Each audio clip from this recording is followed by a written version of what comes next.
go. Hello, we are Geeks Assembled, and today me and Susan are sitting down to discuss a fan-made production of a world-famous TV series, film franchise. We're talking Star Trek, but we are literally talking Star Trek Continues today. And we've picked episode 4 from their season, which is entitled So let me see here. So can we put in? It's Okay, so let me see what it was. What 20? The original Star Trek. Yeah, it's sort of fan fiction. So yeah, that's what the plan was. What Vic Mignogna wanted to do was finish the 5-year mission. What the original series. 26,500. Continuation was cut short. They did have some more episodes planned, but cut short to 11 episodes. But what a run of 11 episodes we got off them. Amazing acting, amazing stories, amazing sets. Yeah. And so we've picked the White Iris to discuss. For obvious reasons, you know? Well, Susan picked this episode. Obvious reasons, you know? Yes, other ones have other affectionate people that I love, and these episodes are the guest cast is fantastic. Oh my gosh, it's so good.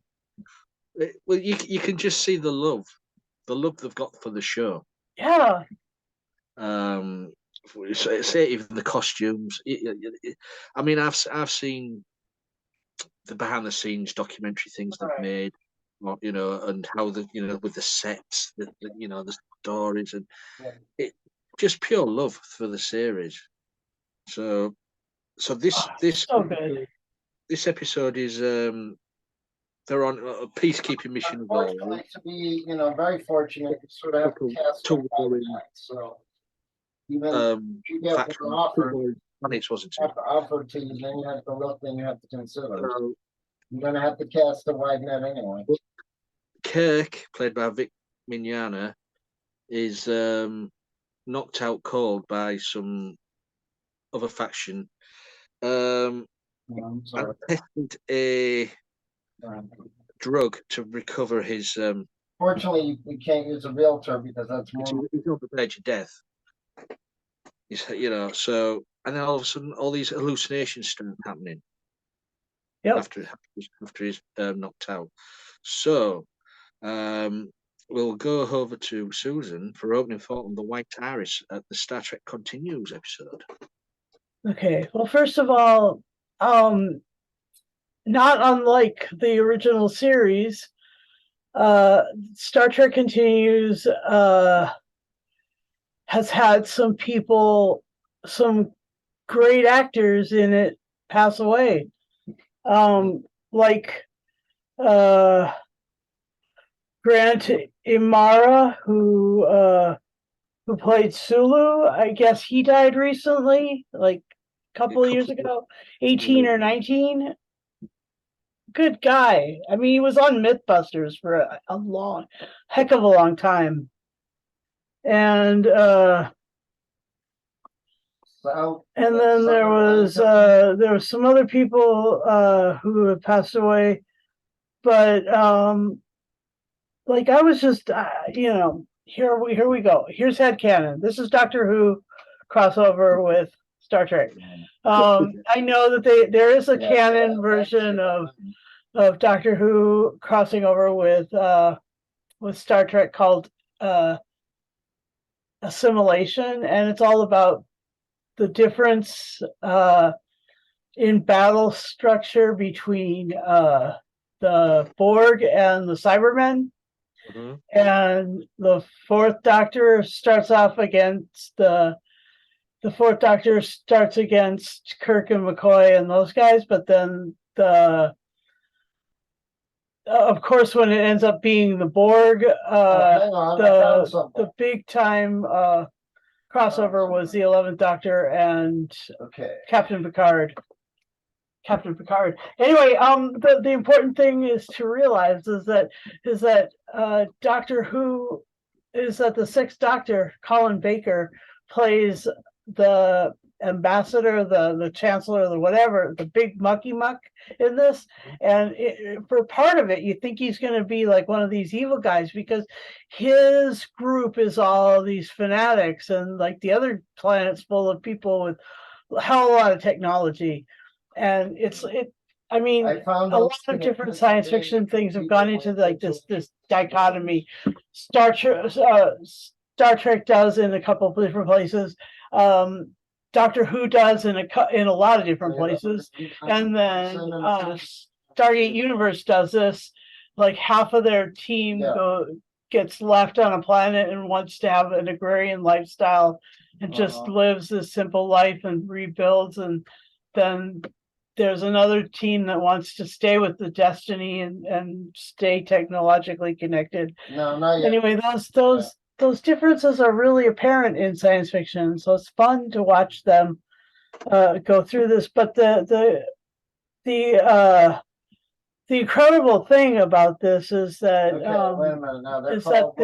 these actors and the writers really know how to write for Star Trek. I mean, like I got to tell you, like they get the banter. They really do get the banter between Kirk and McCoy. I mean, there's a lot of sort of slightly joking, half punchy things that are going on in this, and so that, I mean, they really get it, and it's fun. And then the other thing that's really fantastic about this is the way that the actors really have created not a pastiche, not an homage. They actually have created a rendition, a creation of these characters.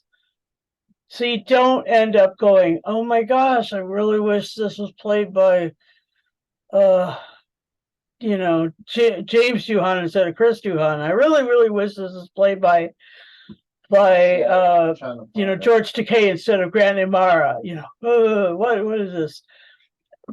And so, and here's another reason why I think it's a good crossover, because if you put all the surviving teams together, like you could almost get a whole bridge crew out of it.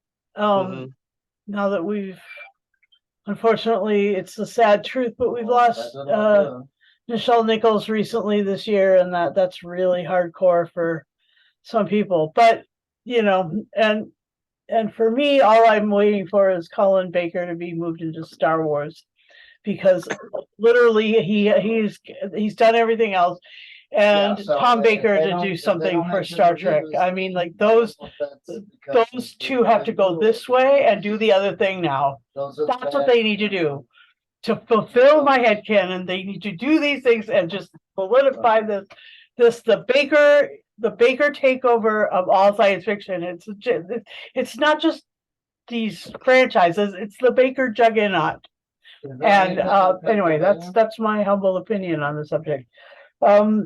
But I do like Dr. McCoy in this, the way he's really sensitive, about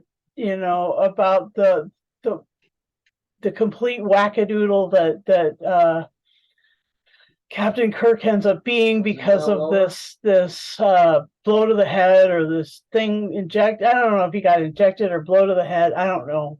He just ends up seeing ghosts. So he sees a lot of dead people, and that's pretty cool, because like who knew that the Enterprise could be so spooky? Oh my gosh, that's really fun. Anyway, so all of these things to be said, I enjoy the heck out of this. Mm-hmm. And the only problem I have with this whole franchise, this whole series, is that the creator of it threw the Axanar people under the bus. I mean, other than that, I love it. Every bit of it, 100%. That struggle with me in my heart, because they did the same thing. They were doing the same thing. Why should one succeed and one get thrown under the bus? That hurts. I mean, yes, the Axanar people were perhaps like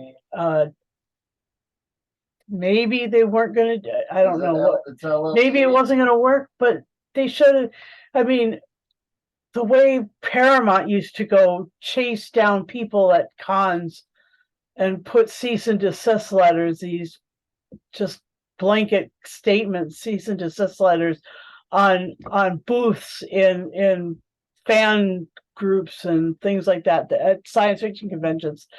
I mean, you know, as Star Trek continues, he should have understood that you don't stand with Paramount, you don't stand with them. You go freedom, because that's what he just did. He just got away with it. He shouldn't be ramming his shuttlecraft into people on the ground who are trying to build something. Anyway, that's just my anyway. So, but I do love Vic. I can't fault him for his work. I mean, the work speaks for itself. Yeah, it's just him and his team. You know, their attitude towards others, outside of themselves, really bummed me out. But like the response of fans to this was quite encouraging. I mean, from people who are so long-term fans, like my friend in California, who is just, he's a diehard. His cousin helped run the Las Vegas science fiction, the Las Vegas Star Trek convention for years, and was really instrumental in bringing it, and instrumental in collecting. She had a collection that filled a semi-trailer. I mean, she had just a ginormous collection. Oh my goodness, it's so big, and I loved it. But you know, her pleasant, repartee with people. I really wish I would have met her, but I got to meet her cousin, and so that was great. And see her collection in the semi trailer. Anyway, fantastic. I got to tell you. Let's see. Other things about Star Trek Continues. Star Trek Continues was set after everything. So all these things, you know, all these people, all these ghosts were people that we already knew. They were from the original series. All these women, basically. Let's just be honest with you. They're all Yeah, I mean, Kirk's women, you know, not Mud's women. These are the Kirk's women. And so, yeah, they were good. And the fact that they came across well. I like the lady who played the Edith Keeler character. Yeah, well, it wasn't originally played by John Collins, wasn't it, in the series? Yeah. No, it was Natalie Wood. No, it was John Collins. It was? Okay. All right, sure. Yeah. Yeah, for me, it was great to see those characters come back as spirits, as ghosts, as hallucinations. It was just a connection to what had gone before. Mm-hmm. Yeah. It just shows you what Kate was a bit of a lad. Yeah. Getting about a bit. Mm-hmm. Sorry, I interrupted you there. No, it's fine. That was all I have to say. Right. Okay. Yeah. Yeah. I mean, I loved this series from beginning to end. Okay. Yeah, we were. Yeah, that's a lot better. Deprived of several more episodes. But, you know, we can't do anything about that now. But what we got is an amazing series, and I say this episode. Yeah. Well, to begin with, you wonder why it's called the White Iris. Because you don't really get to know that until the end of the episode. Yeah. With the reveal of the Vincent. No, it is shady, because when I saw those, you know, Irish and all those different names, like one Irish like that. Yeah. All about being lonely. Yeah. Still trying to make out. I don't know. Kirk is Kirk. Well, I mean, obviously the problem is you also don't want to move into a place that you're going to have to move out of right away because and also the idea of So in other words, you would have to hope and pray that a management peace-loving faction wanted help from the want to join the Federation, want help from the Federation. It's so apt at the moment, isn't it? You could just throw this at Russia and Ukraine, So yeah, as you mentioned, Colin Baker is the ambassador. Let's make him look like an alien. We'll paint a blue line down his beard. It's amazing. I like that. So, but for you can't knock Colin Baker. He put his all into that. I mean, it was only a small part for him. Not of he was just stood there talking to Kirk and that. And so, but yeah, it was the acting in this as well. It's so like the actors who've gone before. You've got the actor playing McCoy. I know he's a voice actor as well. He's done loads of stuff. But he's channeling Kelly. Spock, you're getting the looks, the raised eyebrows. You get the love, you get the fandom of them. You get the you think that they've sat down and watched everything Shatner's done, everything Nichelle Nichols has done, and they've mimicked the way they walk, the way that the way they turn the heads. It's just pure love. This, I mean, Vic Mignogna. It's just the way where he gets off the medical bed and he gets off and pulls his shirt down and walks away. And I'm thinking, that's just what Shatner did it. Just mimicry is amazing. So brilliant. Yeah, brilliant. It's a simple story because it's not all action, this one. It's mainly Kirk sort of losing his mind. Is he going insane? The doctor, Spock, don't believe what's going on. He stands down from the leader, being the leader of the captain. Lets Spock sit in the seat because he thinks he's unfit for duty. And he has to run a simulation in the holodeck for each of the ghosts to set his mind at ease. Yeah, to say that and put them to rest. And once that's done, it all comes clear to him.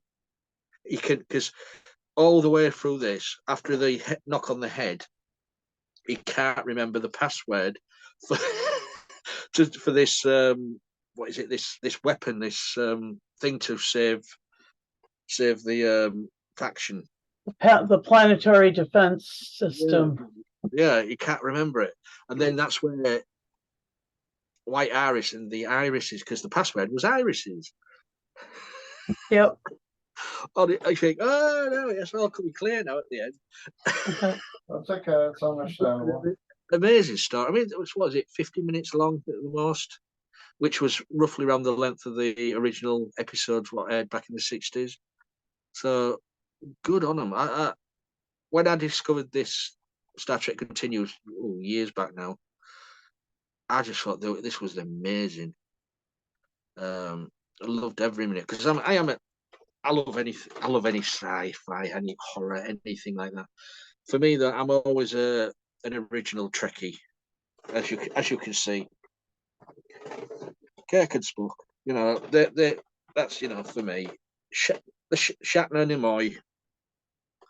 I mean, Picard and yes, Picard, brilliant.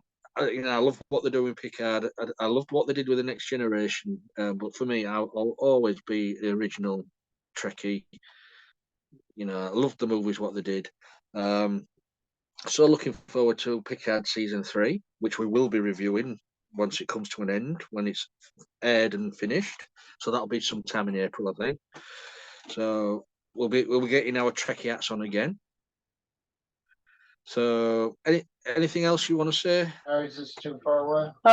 Yeah, I just gotta tell you that that the sweetness of the moments with Kirk and the women were, I mean, I just can't believe how he pulled that off. He pulled off the Shatner the Shatner wooing technique. I mean, I don't know what that is, Yeah. but that would work on me, that sort of thing. So yeah, Also, it's just amazing. Also, it's a coup as well to get Doohan's son to play Scotty. Oh yeah. Yeah, So, the cat. I mean, the series cast is stinking hilariously brilliant. I mean, like, there Have you isn't heard of the art? really any better. Yeah, you've even got Marina Sirtis as the computer that's a voice. computer voice. Yeah, So you're getting some next gen input in there. It's and Okay, Todd Habercorn pulls off a really good Spock, and Chuck Huber is Dr. McCoy, and there was well, they have listed as one of their categories of help housing. Kim Stinger as Uhura, and Wyatt Leonard as Chekhov, yeah, and great I'm casting. just looking. yeah, I mean, like, those were the stable cast throughout all of the series, and it was good that let me see something really quick. Well, I can't think of anything else right now. Mhm. I Why- put why- in, yeah, this- I put in the Health and Human Services, I put in Removed from United YouTube Way, I put in, due to a copyright claim by CBS. What's that? This particular episode was removed from YouTube due to a copyright claim by CBS. It wasn't on my side. Well, no, but this when it first was put Oh, up, it was removed, but it was, I don't know, within a few days or whatever, it was put back up by Victor Mignogna, oh, and saying there was no there was all no. right, so the only other place I haven't looked is the Office of Developmental Programs in Pennsylvania. But this is how the way these companies work, isn't it? yeah, yeah. I mean, like, they really have One of the, a hardcore edge to them, and then, but I'm so encouraged that people keep blowing that off and fighting against it anyway. And this one was directed by James Kerwin, and who it was written by, and so Chris White and James Kerwin also wrote it, and so those two right, really know how to write for Star Trek, and they really know how to. And James Kerwin really knew how to direct. He knew how to get the right imagery on the screen. It was sweet. It was like, it really just felt like the original, and all right.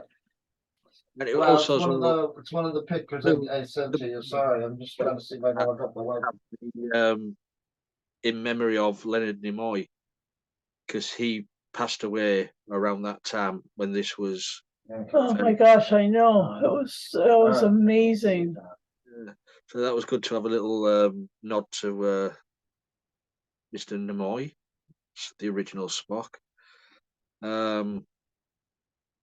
I'm just amazed with how much dedication they put into the sets, because you got you the characters walked onto the bridge, and it was just like the original.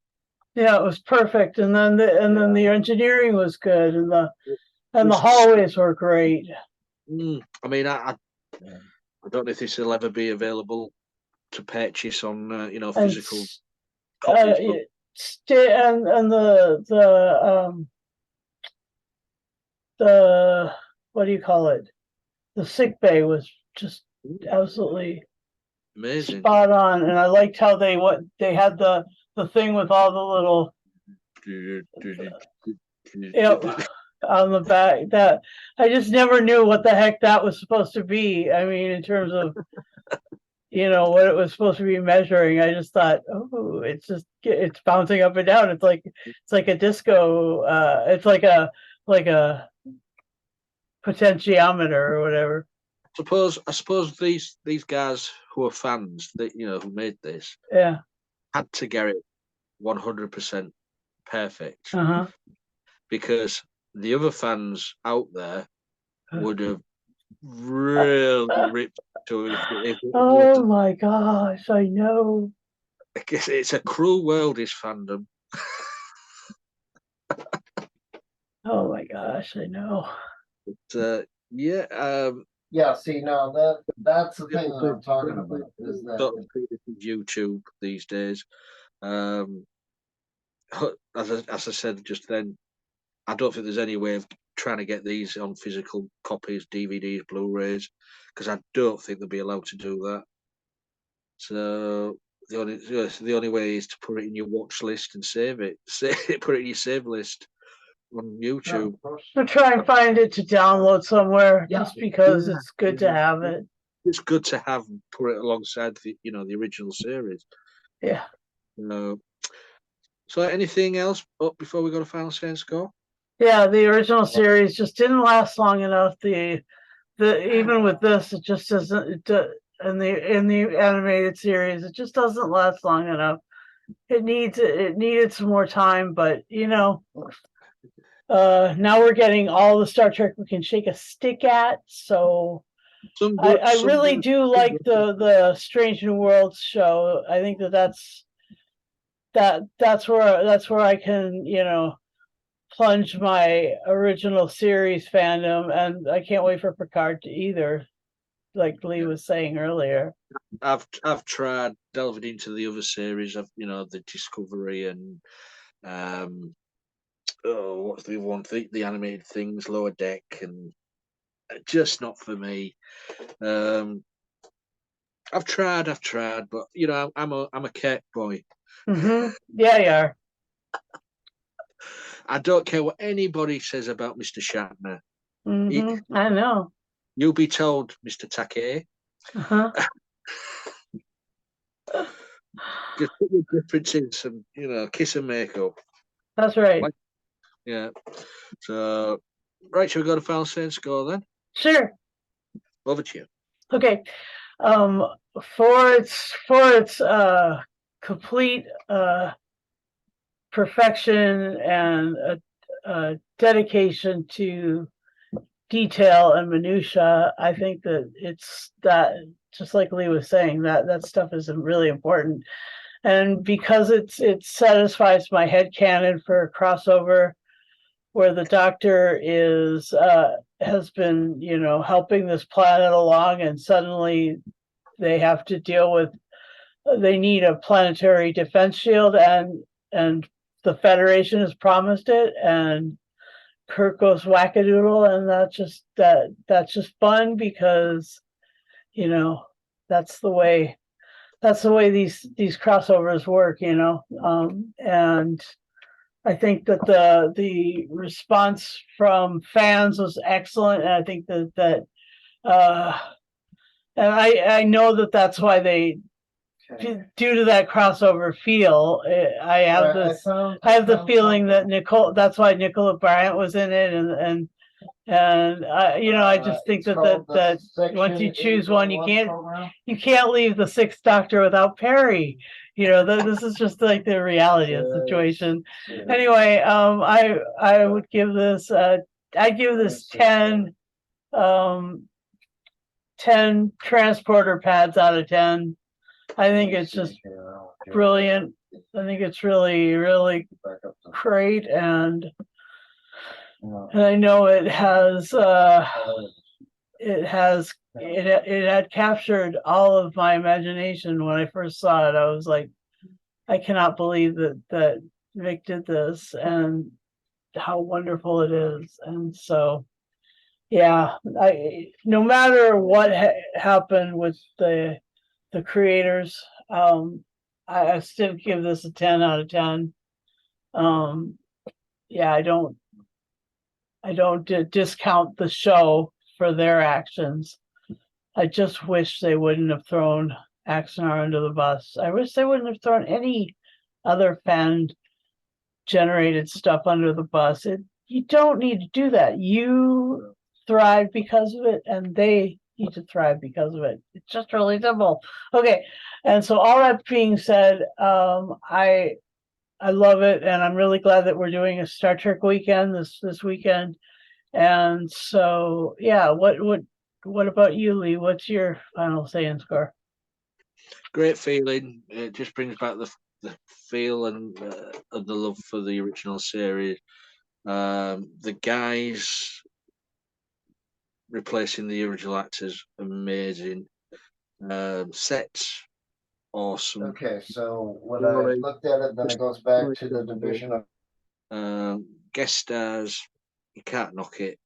So for me, it's going to get a 10. Captain Logs out of 10.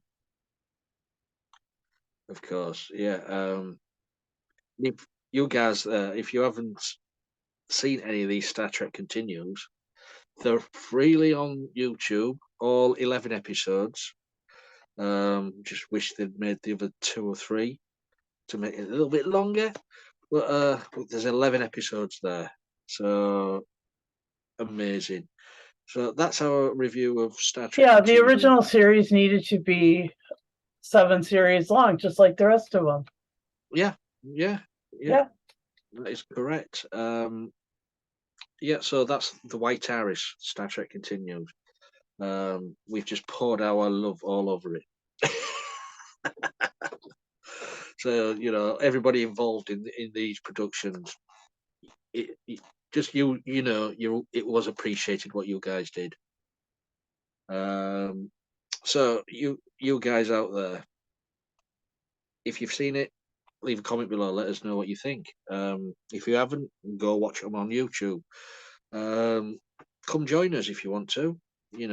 We're just leave us a message. We're on Facebook, Twitter, Insta, YouTube, of course. If you subscribe to our YouTube channel, press the notification button and you will be notified every time we put up a new video. So if you want to join us, of course, 18 plus. That's all we ask you to be, 18 plus. Have a camera, have a microphone, and you're in. And that's it. So I think that's everything in it, Susan. Yeah. Right, and so until next time, to everyone out there, live long and prosper. And I can't do that. You say, look, I can't do it. I need someone to come around here and break my fingers. There you go. I can't do it.